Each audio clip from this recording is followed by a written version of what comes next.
Salut à tous, alors c'est l'épisode 3 avec les Andiamo Ragazzi qui démarre avec une année 2019 qui s'annonce assez alléchante avec des objectifs sponsors plutôt pas trop mal répartis. On a notamment une excentricité, c'est le championnat du monde de contre-la-montre. Ah, celui-là il est pour Moscone, hein. Ainsi que des parcours savamment choisis, c'est-à-dire le Giro 2013 d'une part, le Tour de France 2014, la Vuelta 2010. Tiens, ça ne fait pas penser à quelque chose. Et pour ce qui est des championnats du monde, j'ai choisi les deux parcours de Ponferrada en Espagne en 2014. Voilà, on verra ce que ça nous réserve, mais ce sera sûrement intéressant tous ces parcours-là. J'avais volontairement réduit le recrutement à 10 coureurs que je considère moi comme pouvant jouer un rôle majeur à des moments de la saison, même s'il y en a deux qui sortent clairement du lot. Il va falloir expliquer un peu tout cela, donc Nibali va, oui, je ne me suis pas trompé, viser son pic de forme numéro 1, il va le viser le 22 avril, le jour de Liège. Voilà. Avec l'idée, dans la foulée, d'aller essayer de remporter, évidemment, le Giro. Mais sans pic de forme pour la deuxième partie. Donc ça, c'est un défi à sa mesure. Ensuite, Damiano Caruso et Alessandro De Marchi seront les lieutenants, la garde rapprochée de Nibali sur les grands tours. Ça commencera au Giro. Il y a également le cas évoqué de Bonifacio, ainsi que Fellini et Diego Rosa. Eux, ils vont avoir un objectif de début de saison qui sera d'avoir un pic de forme tout début mars, afin qu'il dure jusqu'à au moins Milan-San Remo pour ces trois-là. Et leur deuxième pic sera automatiquement le Giro. Donc, ils ont du boulot en début de saison, ces deux-là. Et ensuite, Gasparotto, c'est un cas à part, Gasparotto. Il a un objectif au Pays Basque, comme vous le voyez, mais en fait, ça cache quelque chose. C'est que, évidemment, il sera leader unique sur l'Amstel, sur la Flèche, et par contre, il sera de soutien sur Liège. Et puis, évidemment, pour évoquer la question des classiques, Gianni Moscone sera le leader sur les classiques, flandrienne notamment, bien évidemment. Et on lui a dédié Marcato ainsi que l'ami Colbrelli, qui quand même auront tous les deux le droit de tenter leur chance suivant les circonstances de course. Je pense surtout notamment à Sonny Colbrelli, qu'on a vu capable dans d'autres parties d'aller glaner un Gant-Wevel Game ou quelque chose comme ça. Voilà. Donc, toutes ces petites choses étant précisées, j'ai des petits souhaits, vous en doutez bien, c'est de gonfler le palmarès de tout ce petit monde-là, à commencer par Nibali et Moscone. Et, on va voir tout ça. C'est parti. Ça commence au Strade Bianche. Alors, ce qu'on peut voir, c'est que j'ai emmené Nibali, j'ai emmené Moscone, j'ai emmené Gasparotto. Alors, mais qu'est-ce que c'est que ça? Enfin, voyons. Écoutez, c'est leur course de rentrée, hein, à certains. Pas Moscone, hein, évidemment, hein, même Colbrelli, hein, parce qu'ils sont en train déjà de tourner les pédales depuis un certain temps pour être prêts vers la moitié de la deuxième partie du mois de mars, évidemment, on s'en doute. Pour Nibali, c'est vraiment loin de Liège, mais voilà, j'avais envie de l'emmener, c'est comme ça. Puis en fait, c'est vraiment surprenant parce que le seul qui est sous pic de forme, ça se joue à quelques jours pour Fellini et pour Bonifacio, mais le seul qui a un pic de forme, c'est Diego Rosa. Donc, il est évidemment le leader naturel sur cette course, hein. Tout le monde est là pour l'aider, hein, quelque part. C'est pour ça que je le protège. Je le protège en mettant dans la roue de Nibali. Voilà. Après, vous voyez, je tente des petites offensives avec Moscone. Mais c'est vraiment pour allumer des mèches, hein, mais c'est vraiment pas pour espérer aller gagner. Cela va sans dire.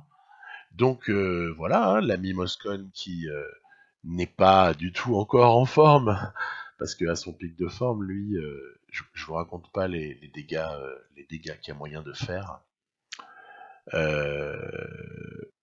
On a un peu essayé tout le monde. J'ai Féliné qui est pas trop en forme. Je me dis bon, allez, on va encore continuer à préparer le terrain pour l'ami Diego Rosa. On voit que le groupe là, quand même, à force d'envoyer des attaques, à force de muscler cette course, le groupe entre guillemets des favoris se restreint pas mal. Et l'Estrade Bianche, c'est spécial, hein. Il faut essayer d'attaquer si on veut éviter un sprint entre hommes forts, hein, on va dire, dans Sienne. Il faut essayer d'attaquer à un moment choisi. Il faut essayer, et puis c'est ce que je vais faire, essayer d'aller un petit peu allumer tout ça avec Nibali. On voit qu'il revient là sur des échappées, hein, notamment Yann Barta. Euh, et bah, c'est comme Moscone, hein. C'est comme Moscone, je l'envoie parce que j'ai envie de faire rouler derrière, de fatiguer. Notamment, il y a les BMC qui sont assez dangereux, il y a Ulissi, il y a Teuns, qui sont de très très bons coureurs, il y a Alberto Bettiol, hein. Donc BMC vraiment un gros concurrent. Il y a du Kwiatkowski du côté des Sky. Bon, il y a il y a des gens, hein, il y a vraiment de la concurrence, même si on n'est pas non plus sur le Tour des Flandres, hein. Euh, et en fait, à ma grande surprise, eh bien, euh, ça n'a pas roulé immédiatement sur Nibali. Et bah, l'arrivée n'est pas lointaine, hein. L'arrivée n'est pas lointaine du tout. Bah, moi, évidemment, je poursuis l'effort hein, avec Nibali. En plus, il se retrouve avec Barta qui est fatigué de l'échapper, etc. Donc, il y a peut-être quelque chose à faire en essayant de pousser l'effort suffisamment loin, tout en gardant un tout petit peu, on voit Arthur Vichot qui s'excite, tout en gardant un tout petit peu sous la pédale pour essayer quand même de faire ce qu'il faut dans la montée vers la place du Dôme là, à Sienne. Hein. C'est assez joli de voir ça retranscrit dans le jeu. Moi j'adore cette ville, elle est tout à fait spéciale. Euh, Bon, bah écoutez, je crois que ça sent pas trop mauvais, hein, en vérité. C'est une victoire qui se profile, oui, oui, oui, très très clairement. On va même un petit peu célébrer de ce fait. Victoire de Vincenzo Nibali sur l'Estrade Bianche, à ma connaissance, une course qu'il n'avait jamais remportée jusque-là. Donc bah, c'est bien, on étoffe un petit peu son palmarès.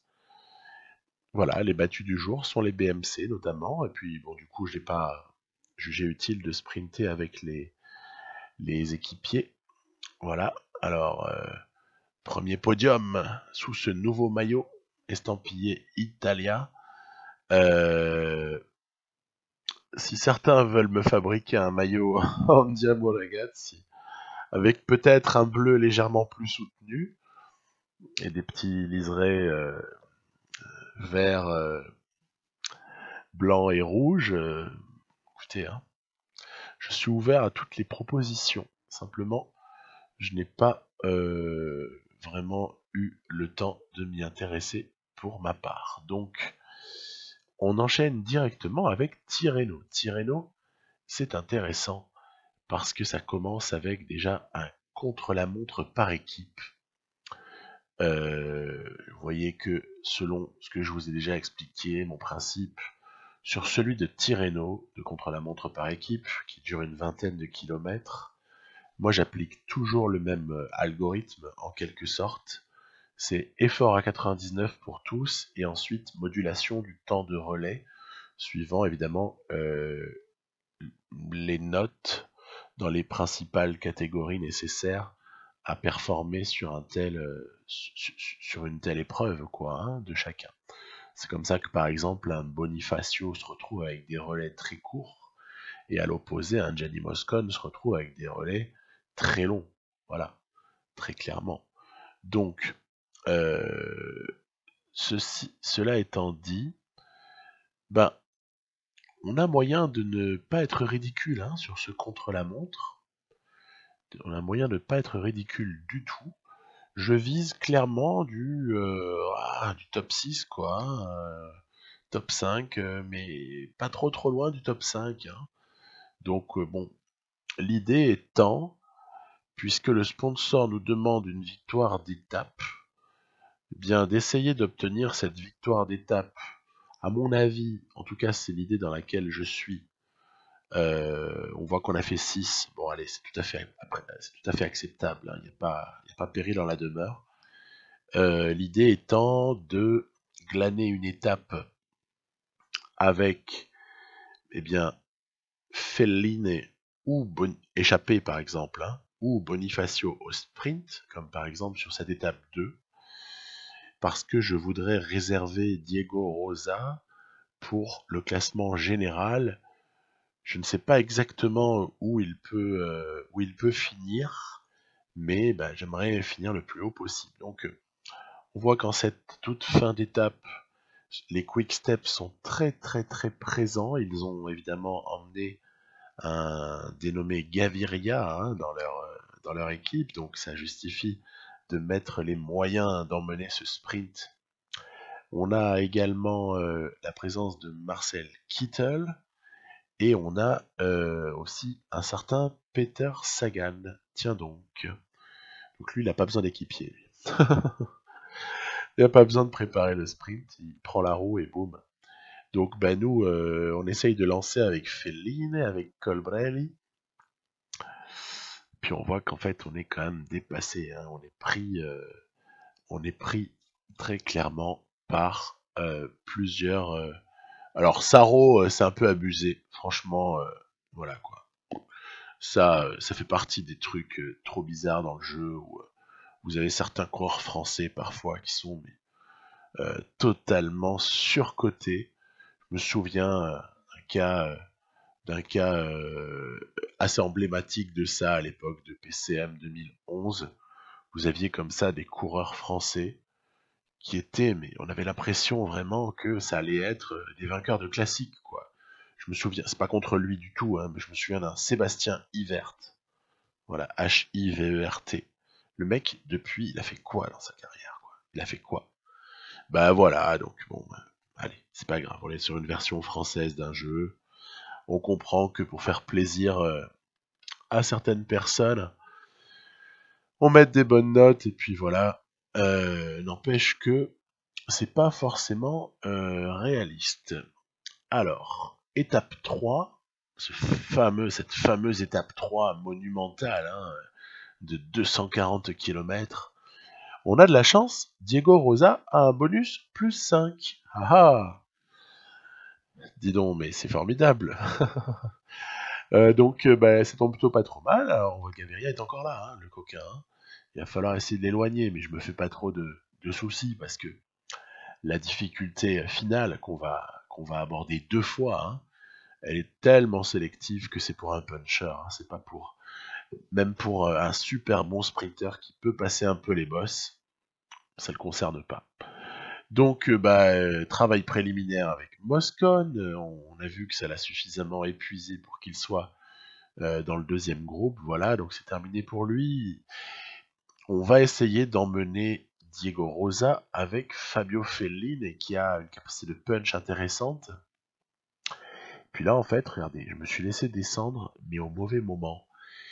J'aurais dû faire ça quelques centaines de mètres plus tôt, parce que du coup, je suis en deuxième plan. Finalement, vous voyez le Kvyat là, hein, qui est bel et bien présent. Roglic, Valverde. Il y a du monde, hein. Il y a du monde, hein. Et c'est vrai, comme je vous l'ai marqué en commentaire, j'ai oublié quel est le fondement d'une arrivée comme celle-ci. C'est tu abordes cette arrivée, enfin en tout cas le mur final, tu l'abordes dans les tout premiers.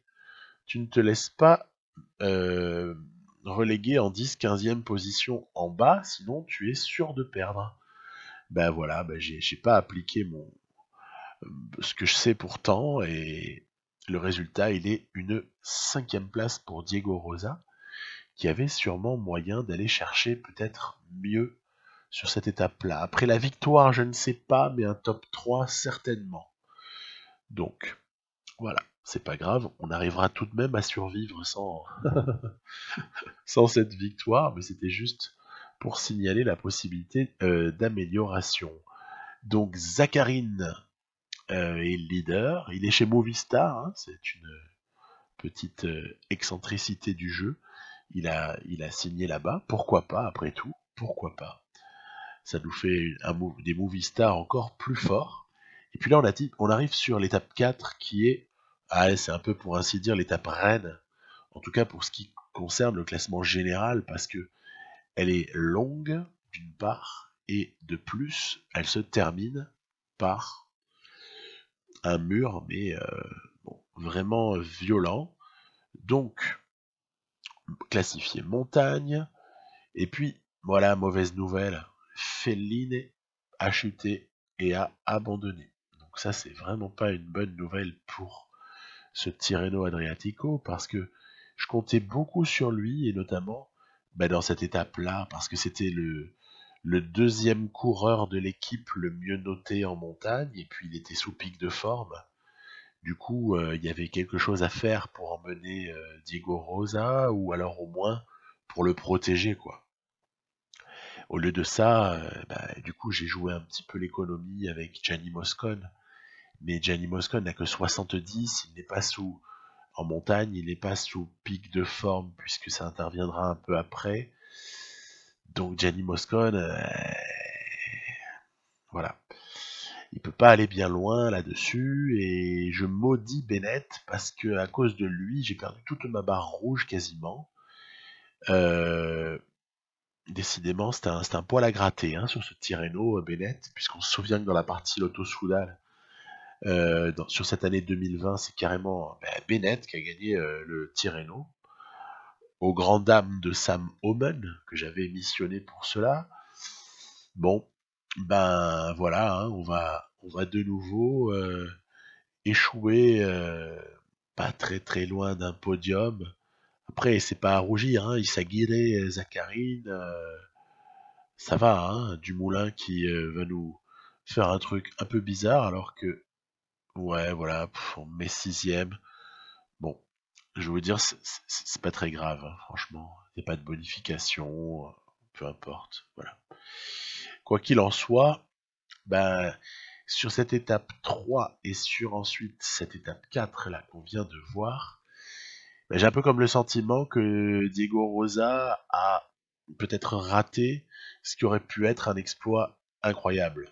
Voilà, c'est-à-dire se positionner éventuellement un peu plus haut que ça, mais déjà 3e, je me fais pas trop d'illusions non plus, parce que la 5e étape là qu'on va aborder tout de suite, elle est, je la connais maintenant à force de la jouer. C'est pas sur celle-là qu'il va y avoir une différence au classement général. Et la 6 étant plate, eh bien finalement pour faire des différences au général, il faut compter plus que sur la 7e et dernière étape, qui est un prologue. Enfin, en tout cas, voilà, c'est un contre-la-montre individuel, mais d'une dizaine de kilomètres, donc classifié prologue dans le jeu. Honnêtement, Diego Rosa, ça se saurait si c'était lui qui était favori de ce type d'épreuve, quoi, vous voyez. Donc, c'est pas grave. Allez, on a un peu laissé passer notre chance. On va, par contre, ne pas oublier qu'on a un objectif sur ce Tirreno, c'est d'essayer de gagner une étape. Alors c'est pour ça que j'ai envoyé Gasparotto à l'avant. Bon, certes, il n'est pas sous pic de forme, donc il n'a que +1 de forme du jour, mais c'est pas grave. C'est pas grave. Un Gasparotto, si ça collabore devant, si on nous laisse prendre de l'avance, il peut tout à fait gagner une étape pareille. Je veux dire, je l'ai déjà gagné avec un Alberto Bettiol, tout à fait dans un registre proche, quoi. C'est tout à fait faisable. Donc, malheureusement, il y a ce Visconti là casse les pieds à faire sprinter là sur les classements grimpeurs. Il veut vraiment son maillot de grimpeur. Ce qui fait que ça m'a un peu épuisé Gasparotto pour le suivre à des moments, parce que sinon après il avait trop d'écart à boucher. Bref, le peloton est revenu. Voilà. Fin de l'échappée. Le Kvyat qui est en grande forme. Attention à Milan-San Remo. Hein. Je le vois gros comme une maison là. Entre lui et Sagan, on va avoir de l'adversité. Hein. Quoi qu'il en soit, bah, je vais essayer de lancer un petit peu avec Moscone. On va voir ce qu'on peut faire, quoi. Hein, mais Bonifacio, un peu trop effacé. Aïe, aïe, aïe, ça sprint. Bah écoutez, voilà, on est abonné. Hein. On est abonné. Encore une 3e place. Victoire de Diego Ulissi. Il avait envie de nous faire regretter de ne pas l'avoir recruté. Vous vous souvenez sûrement que j'étais en tractation avec lui, mais que l'aspect salarial m'avait un peu rebuté. J'avais reculé devant la dépense, puisqu'il fallait aligner presque 50 000 par mois, et j'avais pas forcément envie de les mettre sur lui. Et puis il y avait aussi cette contrainte que je m'étais imposée, qui était de ne pas accumuler trop de coureurs trop forts entre guillemets. Bref, on aborde l'étape 6 avec un Rosa qui est toujours en embuscade, mais on a vu que c'est pas vraiment une embuscade vu les qualités notamment de contre-la-montre, oui certes, et de prologue de Zacharine, hein, et même à un certain niveau de Isagire. Donc bon, il nous faut une victoire d'étape. Et c'est pas sur la 7ème qu'on l'aura. Donc j'ai envoyé Sonny Colbrelli. Mais on ne veut pas le laisser s'échapper. Alors du coup, j'envoie Moscone. Mais Moscone, à peine il bouge un orteil, le peloton roule sur lui, mais vraiment violemment. Hein.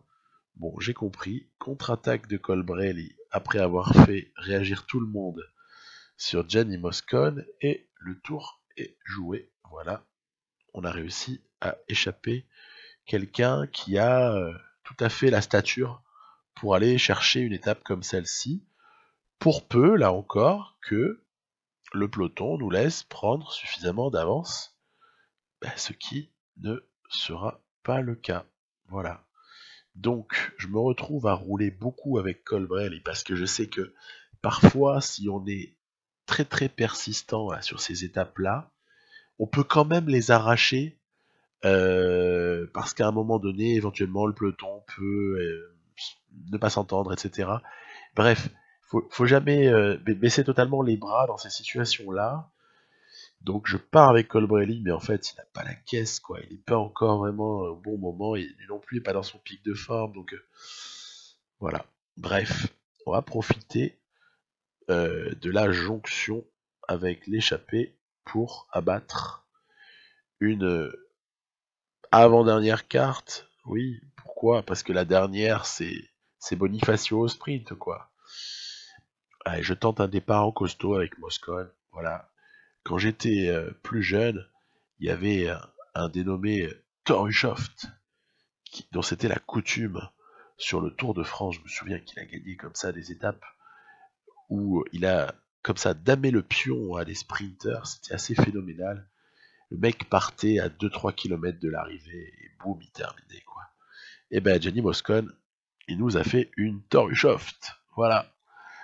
Hommage à Gianni Moscone qui va nous chercher cette victoire d'étape. Ça fait bien plaisir. Franchement, chapeau bas. Chapeau bas, parce que celle-là était loin d'être gagnée. Et puis en plus, elle nous enlève une épine du pied, parce que je vous dis pas, j'étais déjà en train de me dire, ouais super, 2e objectif sponsor de la saison. Tu foires déjà, c'est cool. Non, ça va, c'est pas foiré. Pour foirer, il faudra attendre un peu. Donc Gianni Moscone, vainqueur de l'étape. Très bien. Ok. Qu'est-ce que nous réserve maintenant la fin de ce Tirreno? C'est surtout ça qui compte à présent. Ben déjà, tiens, amusement, Rosa s'est emparé du classement du classement par points. On me dirait, à force d'avoir des 3e places, ou 5e, ou 6e, bah oui, peut-être qu'en fait ça s'est accumulé et puis voilà. J'avais même pas fait attention à ça. Alors la situation au matin de ce prologue. Zakharine, on voit pas tellement comment on peut le déloger, hein, faut quand même pas se mentir. Hein. Donc j'ai quand même joué le jeu avec mes coureurs, pour essayer aussi de cerner quel pouvait être le type d'effort. J'arrive à dire qu'avec un effort allant de 75 à 78, avec quelqu'un qui a plutôt des notes très correctes en CLM et en prologue, ouais, on est sur quelque chose d'adapté. On voit que Moscone ne réalise pas un mauvais temps, et se présente Diego Rosa. Tiens donc. Oh, une forme du jour à plus 5. Oh, la note en prologue qui explose à 83. Oh, la résistance à 85. Tiens. Oh, la note de plaine à 77. Mais c'est peut-être pas perdu alors finalement. Et oui, l'IA a été gentille avec moi. On va se manger seulement voilà, une grosse dizaine de secondes. Mais sur qui? Sur Dumoulin et Bodnar. Hein. On n'est pas sur n'importe qui. Hein. À l'intermédiaire. Bon, malheureusement, on voit que Izagirre et Zakharine aussi. Hein, donc, on va pas gagner. Mais par contre, l'énorme nouvelle de cette étape, alors qu'on voit que Izagirre termine, voilà, Zakharine dans un fauteuil va s'adjuger le classement général de Tirreno, il n'y a pas de problème, c'est Tom Dumoulin qui gagne l'étape, Denis, Martin, il n'y a que du spécialiste. Hein. Les 4 premiers là, c'est des rouleurs de malades. Et Diego Rosa nous fait 11 ou 13, je sais plus, en tout cas, fait quelque chose de super honnête. Et surtout, du coup, termine podium de Tirreno. Donc, honnêtement, presque un exploit, hein, selon moi. Je suis super content de cette 3ème place. Surtout qu'il arrache au passage le maillot par points. Écoutez, au moins, voilà, on a eu satisfaction en ce début de saison, là, sur ces 2 premières épreuves, que ce soit l'Estrade Bianche ou que ce soit le Tirreno Adriatico. C'est plutôt sympa. La suite sera pas forcément du même acabit, hein, parce qu'on n'est pas non plus favori de quoi que ce soit. Donc voilà, on va passer pour l'épisode 4 à un programme constitué de classiques. J'intercalerai peut-être Tour du Pays Basque parce qu'il peut m'intéresser, avec Gasparotto et peut-être un invité surprise. Voilà. Je vous dis à très très bientôt. La suite des Andiamo Ragazzi, c'est dans pas longtemps. Bye bye.